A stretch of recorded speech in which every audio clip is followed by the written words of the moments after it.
there's some kind of situation where they happen for Africa. I go they ask myself, why is it that Africa is only the place where this kind of things is happening, and Nigeria is not like the head of all these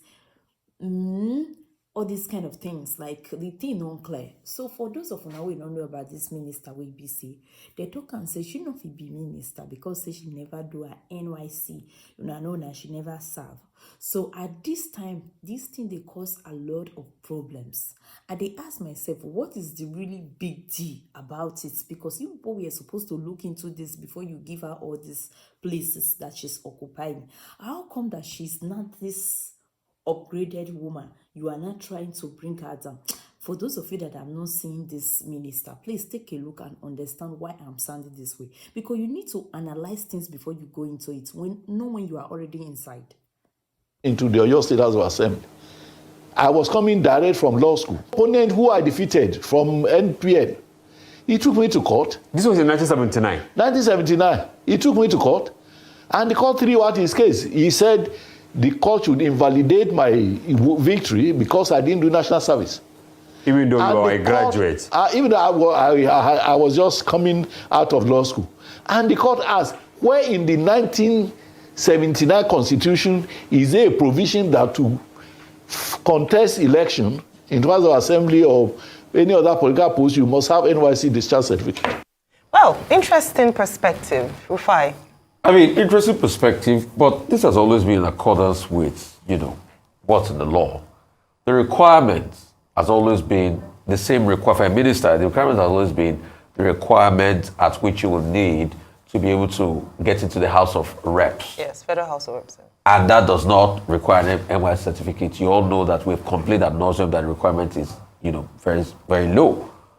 But also, we also have stipulated laws that says that anybody that graduated below the age of 30 in the Nigerian University must complete NYSC.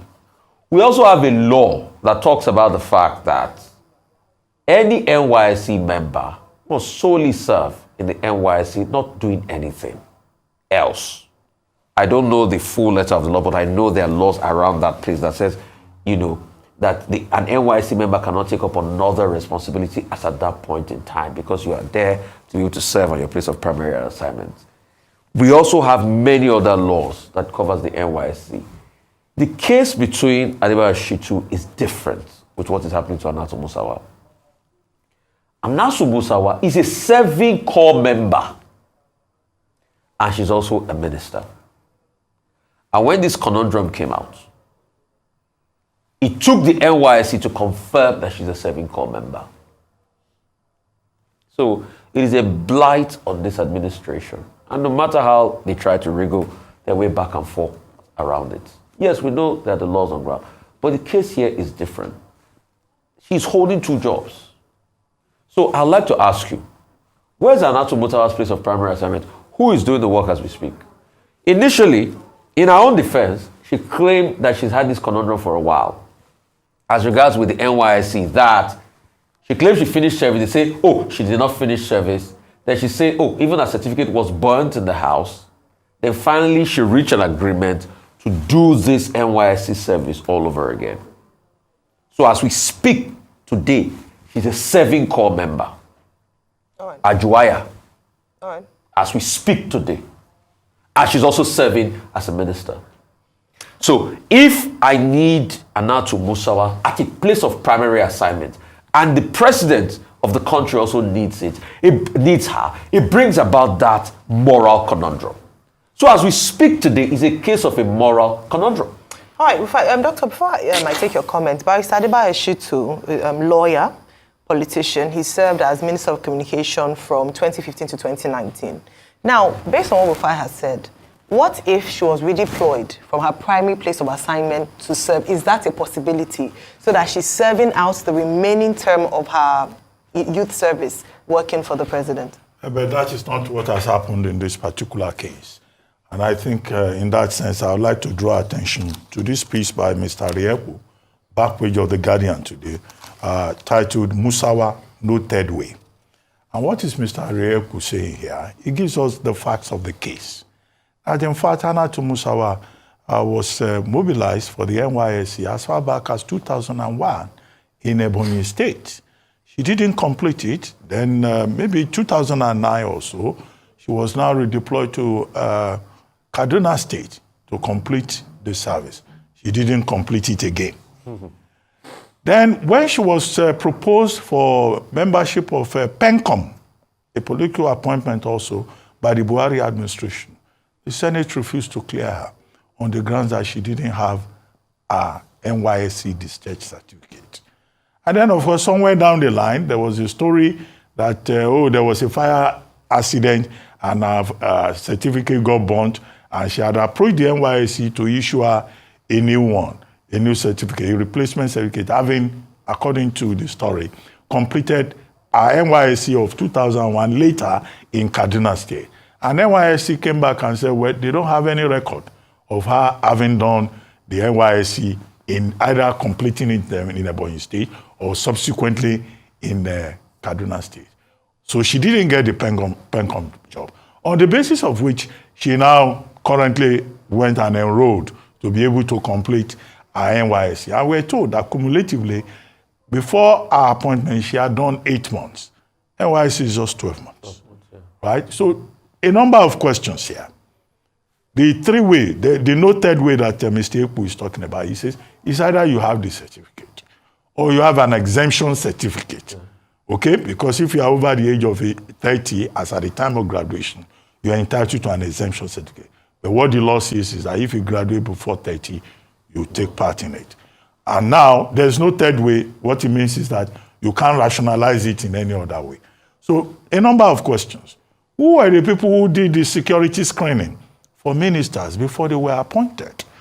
Because security screening will have looked at all of these details. 2, why the hurry? Anatu Musawa, yes, served the APC campaign.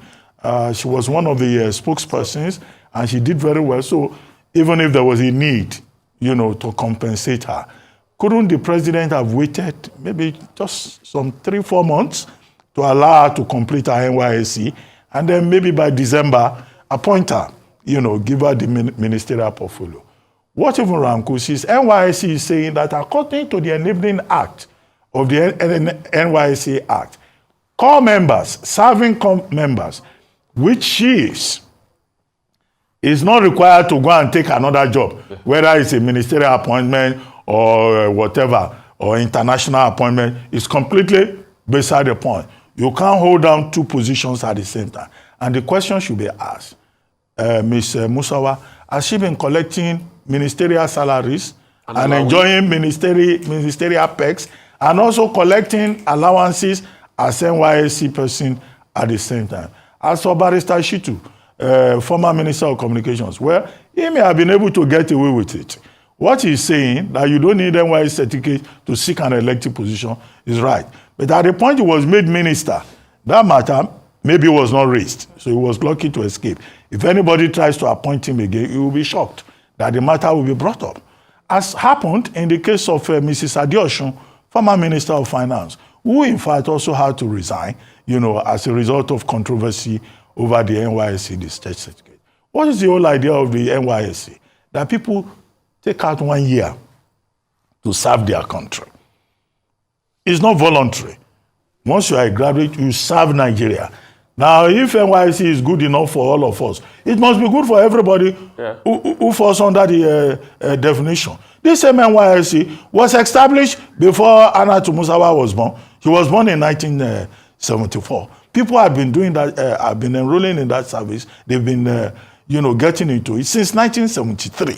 They've been there. Now, she was first mobilized in 2001. We're still talking about her not completing her NYSC in 2023. That looks like indulgence. All these rich people's children, they just take advantage of everything, don't they? Yeah, I'll be curious. I'm curious to know why she didn't complete it the time she had the opportunity to. Was it due to health reasons? Was it due to the fact that she didn't like her place of assignment? It's quite, Nobody always likes her place I'm of just primary assignment. trying to understand why.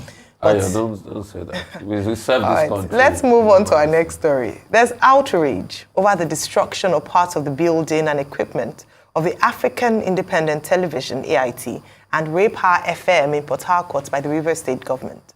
Officials of the broadcast